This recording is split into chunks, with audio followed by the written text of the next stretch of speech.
പാലക്കാട് ഒറ്റപ്പാലത്ത് KSRTC പ്രിയദർശിനി ബസിന്റെ ചക്രം ഊരിത്തെറിച്ചു. നിറയെ യാത്രക്കാരുമായി പാലക്കാട് നിന്ന് ഗുരുവായൂരിലേക്ക് പോയ ബസിന്റെ മുൻചക്രമാണ് ഊരിത്തെറിച്ചത്. ഉടൻ ഡ്രൈവർ ബസ് നിർത്തിയതിനാൽ വൻ അപകടം ഒഴിവായി. ഇത്രയും മെല്ലെ വന്നുകൊണ്ടാണ് ഇത് ഇത്ര ഒരു അപകടം ഒരാൾക്കൊന്നും പറ്റാതിരുന്നത്. ഈ സാധനം മെയിൻ റോഡിൽ ഇവർ മറ്റു വണ്ടികളായിട്ട് കോമ്പറ്റീഷൻ ചെയ്ത് വരുന്ന സമയത്തോ അല്ലെങ്കിൽ റോഡിൽ ഒരു 50 കിലോമീറ്റർ സ്പീഡിൽ വരുന്നുണ്ടല്ലോ, ആ ഫ്രണ്ടിലിരിക്കുന്ന മിക്ക യാത്രക്കാരും അത്രയും വലിയ അപകടം സംഭവിക്കാതെ. ഇങ്ങനത്തെ കണ്ടീഷനിൽ ഈ വണ്ടികൾ പുറത്തേക്ക് ഇറക്കാതിരിക്കുക. നല്ലപോലെ സർവീസ് നടത്താൻ പറ്റുന്ന വണ്ടികളാണെങ്കിൽ മാത്രം ഇറക്കുക.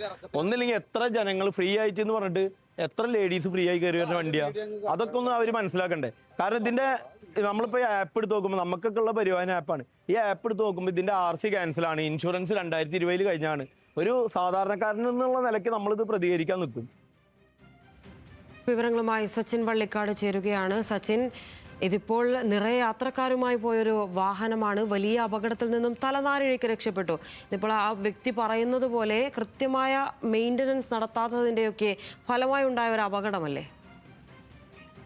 തീർച്ചയായും ലിൻഷ, സംസ്ഥാനത്ത് പ്രിയദർശിനി പദ്ധതി UDF സർക്കാർ നടപ്പാക്കിയതിനു ശേഷം നിരവധി അപകടങ്ങളാണ് ഇത്തരത്തിൽ KSRTCയിൽ സംഭവിച്ചുകൊണ്ടിരിക്കുന്നത്. സംസ്ഥാനത്തിന്റെ വിവിധ ഭാഗങ്ങളിൽ കഴിഞ്ഞ ദിവസങ്ങളിലും സമാനമായ സാഹചര്യം ഉണ്ടായിട്ടുണ്ട്.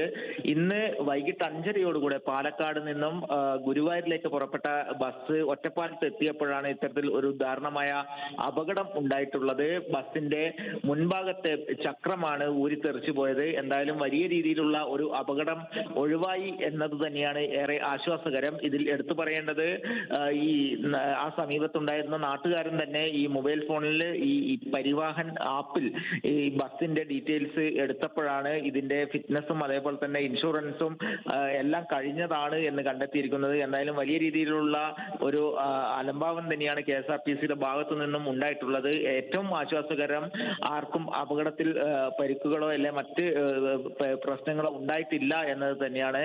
എന്തായാലും നിലവിൽ KSRTCയുടെ ഡിപ്പാർട്ട്മെന്റ് അന്വേഷണം പ്രഖ്യാപിച്ചിട്ടുണ്ട്. 60ഓളം യാത്രക്കാരാണ് ബസ്സിൽ ഉണ്ടായിരുന്നത് എന്നാണ് കണ്ടക്ടറും വ്യക്തമാക്കിയിട്ടുള്ളത്. ലിൻഷ.